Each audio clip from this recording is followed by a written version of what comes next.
This week on Jerusalem Dateline, CBN News exclusive interview with President Trump's envoy, U.S. Ambassador to Israel David Friedman. Friedman addresses the historic move of the U.S. Embassy, the long-awaited peace plan, and why evangelical support is so important to the Jewish state. Plus, we'll take a look at why Airbnb chose to eliminate its listing of Jewish homes in the biblical heartland. Hello and welcome to this edition of Jerusalem Dateline. I'm Chris Mitchell. U.S. Ambassador to Israel David Friedman discussed a number of pressing issues in the region with me: the upcoming peace plan of the Trump administration, the danger of Iran, and the changing politics in the Middle East, and why evangelical support is so important to Israel. Take a look. Only one U.S. ambassador in history holds the distinction of serving in Israel's capital, Jerusalem, David Friedman. Now he sits at the epicenter of a Middle East going through historic changes, a much-needed peace plan, and as we found out, unprecedented relations between the two allies. The Trump administration is the most supportive administration with regard to Israel in American history. And I think that's helped Israel in direct ways. A widely anticipated peace plan remains shrouded in secrecy, although Friedman explained one of its guiding principles. Nobody should be asked to take incremental security risk in pursuit of something that has yet to bear fruit. So we're very cognizant of Israel's security needs. Are the new regional alliances that seem to be emerging between Saudi Arabia, the Gulf states, Jordan, Egypt, and Israel, is that part of the calculation? It's all opening up, and I think it's just beginning. And I think that environment, creates opportunity. And I think it gives the Israeli public some confidence that they're not being asked to jump into an empty pool. Another marker of the Trump administration is change. During his address at the start of the Jewish New Year, Ambassador Friedman talked about slaying some of the sacred cows of the peace process, like defunding UNRWA, the right of return, and the so-called pay to slay, rewarding terrorists and their families. One other aspect that seems to be of the peace plan is the relationship with Palestinian businessmen and Israeli businessmen. And some would say you crossed the red line when you went to the green line in Ariel for the first time officially. What was the importance of that meeting? On a practical level, I met with, 8 or 10 Palestinian business leaders. And to a person, what they all said to me is, let's do business. Let's get going. Let's do some work. We want to work with Jews. We want to work with Israelis. Yet overshadowing any Middle East peace plan is Iran. Iran is the danger. Iran right now is the leading international state sponsor of terrorism. Friedman noted that new sanctions against Iran will make a difference. They're extraordinary, and I think they are going to ultimately put the Iranian government in a position where they can end this malign activity, or they won't, and the sanctions will continue, and ultimately I believe their regime will fail. We also talked about why evangelical support is so important to Israel. It strengthens the president's resolve to, I think, be the best president Israel has ever had. An observant Jew, Friedman often sees his role through the lens of Scripture and showed me a constant reminder of how he hopes to serve as ambassador, a painting of the sin of the 10 spies from the book of Numbers. I've got this painting to remind me that the one sin I hope not to commit while I'm here is the sin of the spies, not to have faith, confidence, and vision. I think those are the qualities that really are essential for me to do my job the right way. And as a diplomat, Friedman sees God at work. I try to look at everything from a lens of what is best for the United States. That's my job. I represent the United States. Look, we are a nation under God. We're built on Judeo-Christian values, and much as I try, I cannot help but see the majesty of God's work in all the miracles that happen in this incredible country. We'll have more of our exclusive interview with Ambassador Friedman later in Jerusalem Dateline. But first, a number of Jewish American citizens who own property in Israel have filed a civil rights lawsuit against Airbnb, alleging that the internet hospitality company enacted a new policy that discriminates against them based on their religion. The suit came after Airbnb decided it would no longer list Jewish vacation homes in biblical Judea and Samaria or the West Bank. Some are even calling the boycott anti-Semitic. This is Villa Herodian in Tekoa, about 15 minutes south of Jerusalem. Owned by American-Israeli Louis Weinger and his family, it's one of some 200 properties affected by Airbnb's West Bank boycott.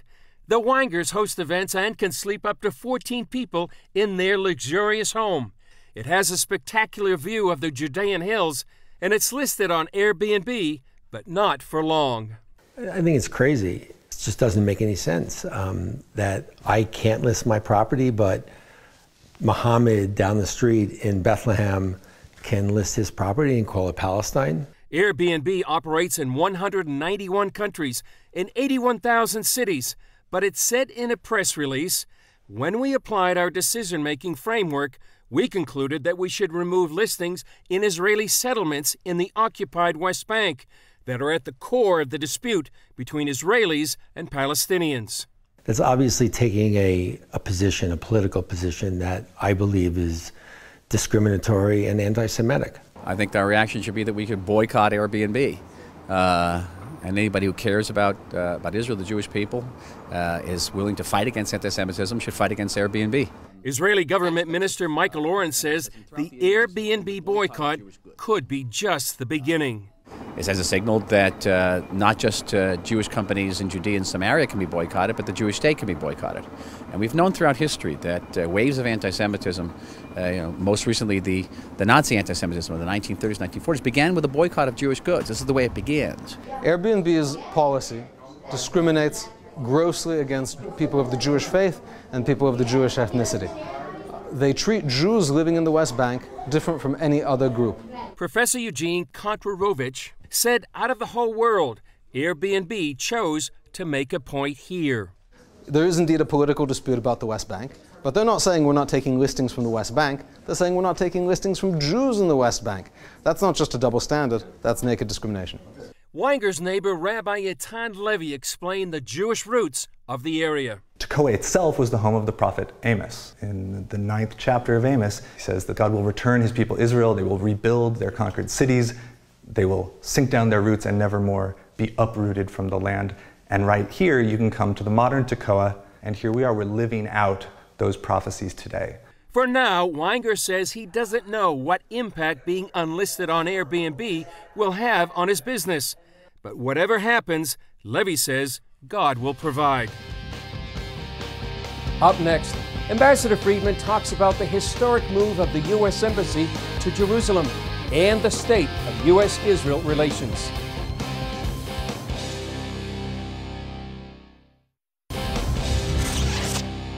Here's more of our exclusive interview with U.S. Ambassador to Israel, David Friedman. Ambassador Friedman, so great to be with you, and thanks for being with us on CBN News. Thanks, Chris. My pleasure to be with you. May 14, 2018. Would you take us back to that day, and what did that mean for the United States and for Israel? Well, I think, first and foremost, it was the day that I think the United States put itself on the right side of history. I would suggest maybe your audience might agree with me, put itself on the right side of God. It was the day that we recognized really one of the great historical truths of our time, that Israel has Jerusalem as its capital, has always had Jerusalem as its capital. People mentioned to me in that context around that period of time, what's the big deal? Everybody knows Jerusalem is the capital of Israel. It's just isn't it just symbolic? And the answer is just the opposite. The fact is that everybody recognized Jerusalem was the capital of Israel. 3 presidents recognized Jerusalem was the capital of Israel. Congress recognized Jerusalem was the capital of Israel by overwhelming majorities, but no one did anything about it. And when something is true and you fail to recognize an obvious truth, that failure it can be very debilitating from the perspective of your foreign policy. So President Trump closed the deal. He sided with the truth. And I think that decision has now resonated throughout his foreign policy in all kinds of directions. It's, I think, strengthened us with regard to Iran, North Korea, other malign influences in the world. And I think it was just an extraordinarily important decision for the United States. Yeah, and in a few days, we're coming up on the anniversary of December 6th, 2018, the one-year anniversary when he recognized Jerusalem as Israel's capital. Did you see that as a pivotal moment as well? Well, I think that was the first step. In other words, in order to move the embassy to Jerusalem, you had to recognize that Jerusalem was the capital. Look, it should have been done a long time ago. That recognition is found in the Jerusalem Embassy Act of 1995. And I think it was I think, a setback for the United States to have waited so long. And by the same token, it was, I think, an enormous accomplishment by the Trump administration to correct what really had been an unjustifiable slight. Yeah. So, and how would you describe U.S.-Israel relations 2 years after President Trump has taken over office? You know, I think they're at a level that's unprecedented, whether it's commercial relations, intelligence sharing, military cooperation. I think just sort of the feeling that Israelis have for their support from the United States. The Trump administration is the most supportive administration with regard to Israel in American history. And I think that's helped Israel in direct ways from, as I mentioned, the direct context, but also I think it's given Israel a stature with regard to its neighbors, with regard to the region, that I think enables it to branch out in ways that we really haven't seen before. So I think we're seeing extraordinary things happening with regard to Israel, and they're all positive.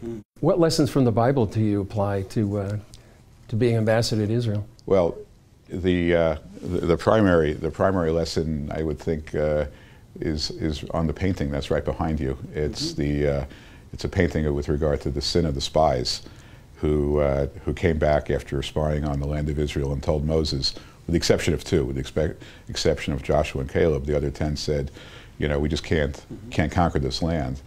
And God considered it to be a great sin that the spies didn't have the confidence in the faith and the courage to believe in him and to go forward. And so, to me, the great lesson, the great biblical lesson to me is, look, I have no doubt I've committed many sins in the past. I'll commit many more in the future. But the one sin I hope not to commit while I'm here is the sin of the spies, which is the sin of not having faith or vision or courage or confidence in God's will and in the directions of the president. I think we're on the right track. Coming up, Ambassador Friedman talks about why evangelical Christians mean so much to Israel.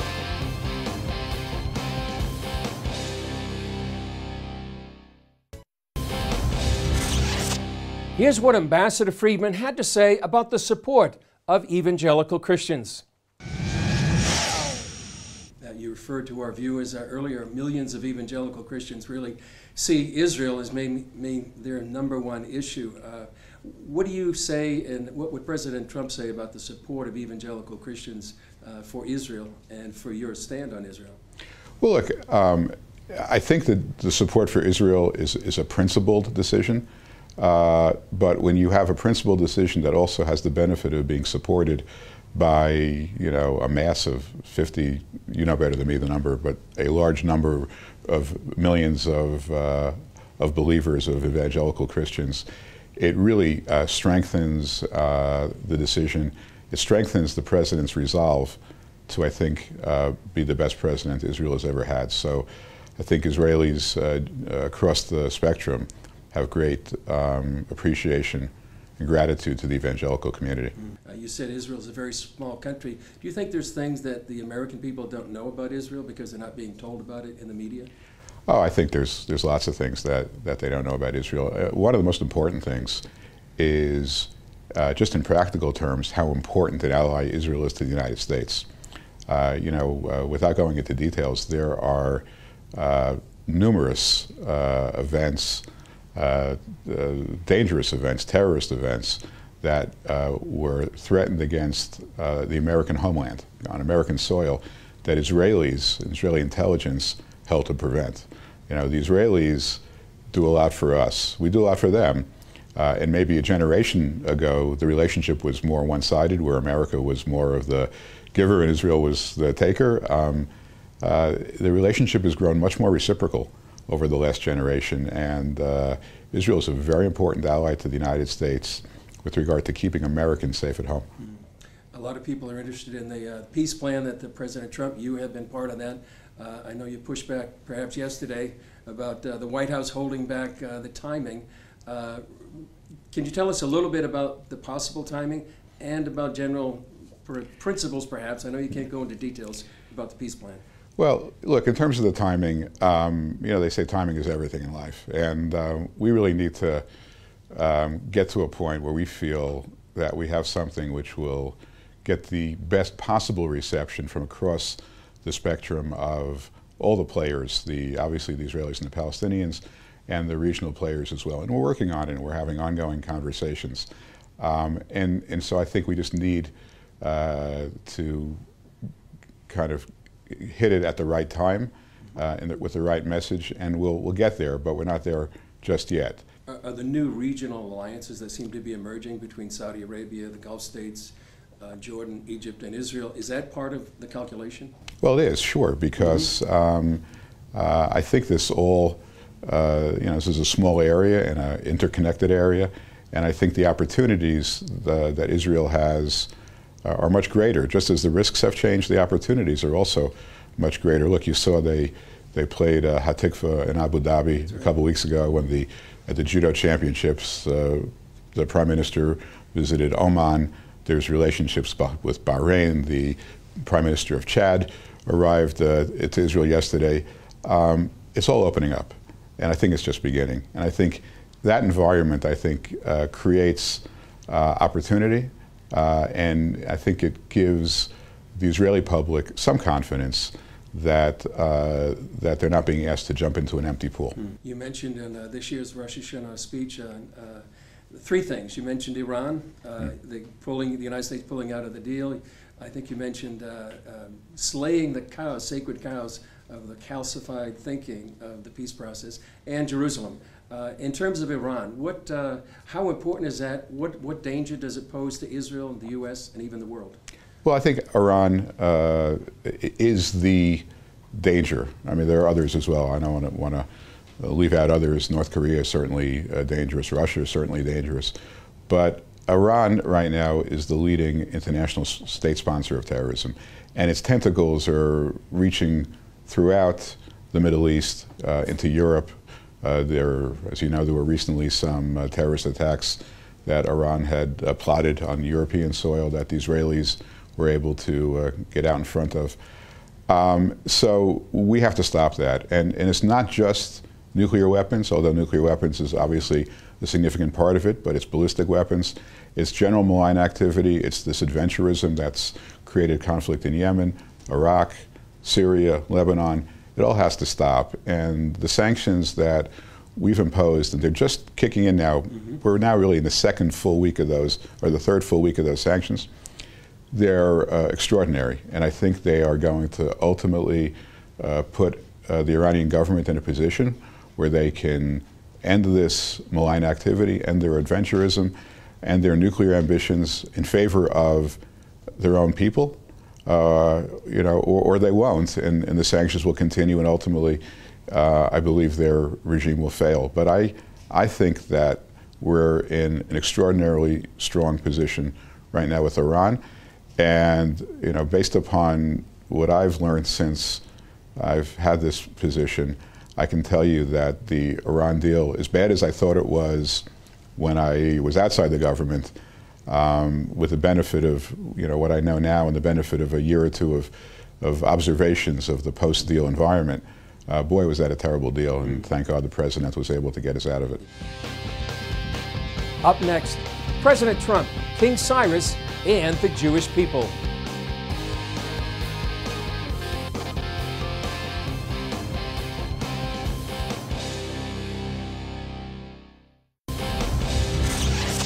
Outside the new U.S. Embassy in Jerusalem, Ambassador Friedman told me how he sees President Trump's relationship to the Jewish people. Ambassador, what does it mean for you when you come out here and take a look at the plaque? Well, it's kind of overwhelming. You know, I walk past here and see my name inscribed here. Of course, it's the third name behind the President and the Vice President, and they deserve all the credit for this, but it is something to see your name on something so historic. So it's deeply meaningful to me, and I just can't imagine being prouder of anything else other than my kids. What was that day like, May 14, 2018? It was an interesting day because apart from all the things that you saw from being here, all of a sudden I'm a producer of a live television show. That's right. So I had to worry about things like, when they pull the curtain here, is it going to open? Exactly. And the day before, it didn't open. Oh, really? Yeah, we had, so I said, listen, get somebody up there, make sure this thing opens. We only get a chance to do it once. Sure. So sure, we had a lot of logistics to worry about, but I thought it came off really nicely. I was very happy with it, and of course it was deeply moving from start to finish. Prime Minister Netanyahu on that day said, "We're living history." Did you have that sense as well? Oh yeah, absolutely. Yeah, but I'm living history every day.